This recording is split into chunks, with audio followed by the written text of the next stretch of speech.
All right, this should be your gold note sheet, and hopefully you have the front side of this all filled out because we did this before our 5.1 to 5.4 quiz. So that should all be filled out. If not, go back and find that video that filled this one out because this is so important and so helpful when you're doing your Chapter 5 review pack, okay? Let's go now to the back side, which we haven't filled out because we weren't done with 5.5 and 5.6 yet. So on this one, in 5.5, in one triangle, the blank angle is across from the shortest side. So that's the smallest angle is across from the shortest side. And then the largest angle is across from the longest side. Okay? So smallest and smallest go across from each other, longest to longest go across from each other, and then of course your medium ones are across from each other. All right, also in 5.5, we learned how to check to see if 3 lengths would make a triangle. The sum of the lengths of any 2 sides of a triangle needs to be longer than the length of the third side. So remember what that means is we said we can shortcut that and just say add the 2 smallest and they need to be larger than the longest.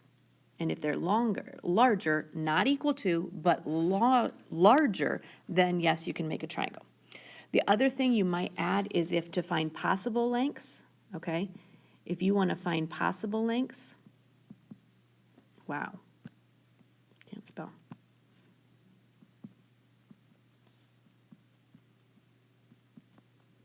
You can do side minus side, and that will give you your smallest number that you have to be larger than, and then you need to be smaller than when you do side plus side, okay? And again, if you recognize that, that's from our notes, so you can go back to 5.5 and double check that. Okay, then in 5.6, that was our Hinge theorem. The difference a lot between 5.5 and 5.6 is in 5.6 we compared 2 triangles at once. So if 2 sets of corresponding sides of 2 triangles are congruent, so you have something like this, okay, and then you have something like this, but 2 sets of sides are congruent, then the angle between the 2 congruent sides, this angle, whichever one of these is larger, will be across from the larger side, okay? And then the flip of it, if you have those 2 sets of sides congruent, the third set of sides are not congruent, the larger side will be across from the larger angle. Okay? And also in 5.6, we did indirect proofs. So we want to start every proof by saying the words and writing the words temporarily assume. That should be on your proof, temporarily assume. Then whatever you saw for the proof, you write the opposite. So if it said something like x equals 3, you'd write x does not equal 3, okay? So you take kind of what it says and you write the opposite of it.